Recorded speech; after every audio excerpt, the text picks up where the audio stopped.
Welcome back to the fight card. Here we are. UFC 97 just happened. We made our picks. We got our scores. We know our wins and losses, and it's pretty fair to say that it was a terrible night for all of us. We said it was going to be sloppy. It was pretty sloppy. It didn't turn out very well. I myself ended up going 5-7 out of those 12. My first time going under 500, so it hurts a little bit, but it was a rough card. My man Koa here next to me and Josh actually tied on this card. They both ended up going 6-6. Yeah. Broke even. So since Koa's here, we're going to let him run down the card as usual. I guess that's what happens when you go with who you want to win and not necessarily who you think is going to win. True. Sam Stout and Matt Wyman won fight of the night, which was $70,000. That's a nice chunk of change. Jesus. But Sam Stout ended up winning that fight. Rio Chonin was defeated. Mark Bocek won like we thought. The old crow didn't fly again. Sorry, all you David Loazo fans.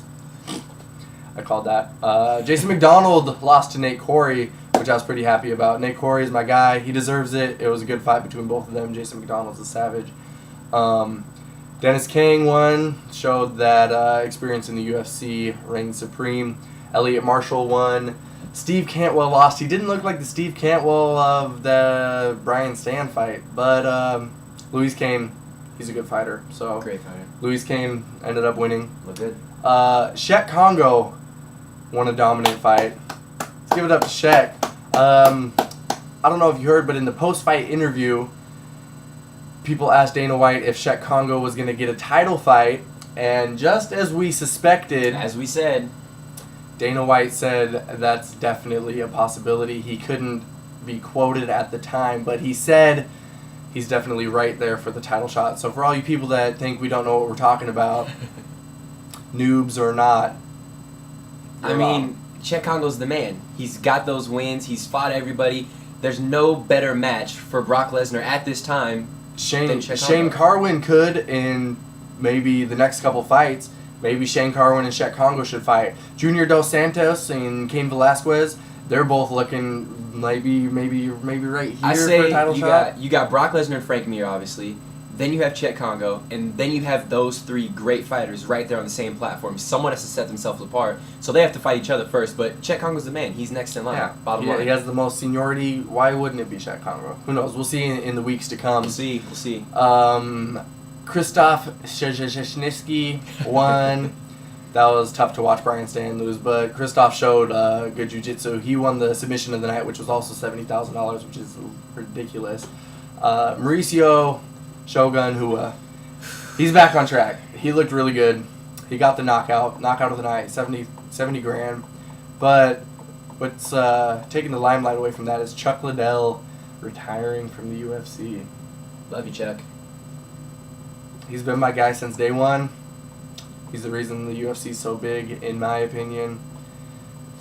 What can you say about Chuck? He made the UFC what it is. He made it fun to watch. He gave you good fights. He did it all. You know, he gave you a highlight reel to end all highlight reels. He is the UFC. Chuck Liddell, you'll be in our hearts.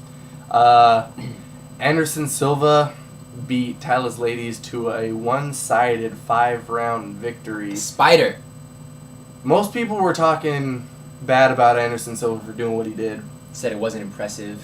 But I think what's more impressive than two guys going out there and beating the crap out of each other is two guys going out there and one of them not getting hit at all.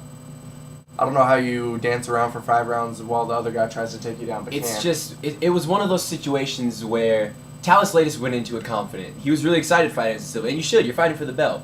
As soon as he got in that ring, and as soon as that first round was over, you could tell he didn't want to be there. He did not want to be fighting Anderson Silva, and he knew he didn't belong. It's a different level of fighter. Yeah, and Anderson Silva, he goes for a clinch on the fence, and he falls to the ground. Yeah, he catches a kick, and he falls to the ground. Like, the man didn't want to get hit. He was scared of Anderson Silva. You could be the best jiu-jitsu player in the world, but if you can't take a guy down, you're nothing. This is mixed martial arts. This isn't a gi match. This isn't this. This isn't that.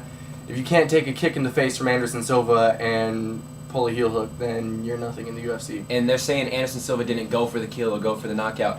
He, for having someone run from you like that and fall down every time you try to hit him, he worked with what he got way better than anybody else would. Those kicks to the thigh, like no one else would have thought about that. He still inflicted damage. Yeah, it was almost like Ladies wasn't worthy of getting his ass kicked at all by any means. So who's going to be the next person to fight Anderson Silva? Who's going to give him a fight? The winner of Bisping and Henderson? I, myself, love the possibility of a matchup between Michael Bisping and Anderson Silva. I think that would be great because Anderson Silva's going to fight. You need someone who... Bisping's going to go in for the knockout. Bisping doesn't care. He's not going to sit and run around. Bisping's going to go in for the fight, and they're gonna punch it out, they're going to slug it out, and it's going to be exciting as hell. But, you know, he's the only guy who's going to fight him. Other than that, I feel the only place that you're getting Anderson Silva a matchup where someone's going to come fight him is 205. 205.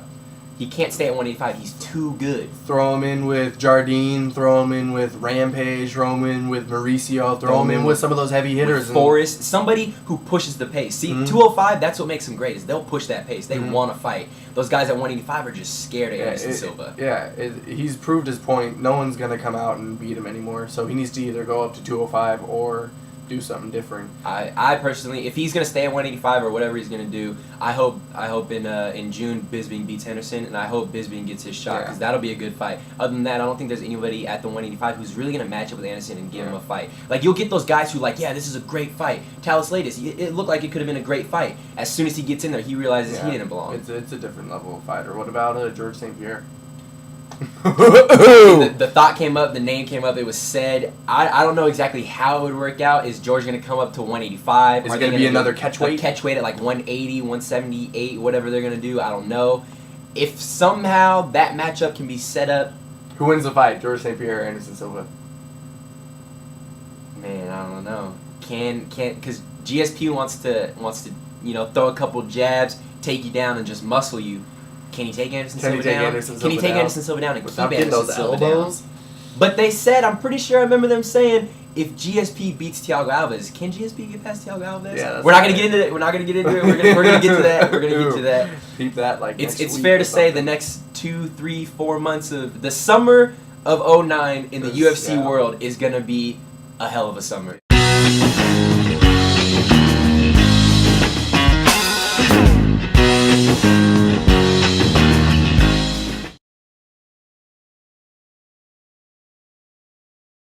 Fight card!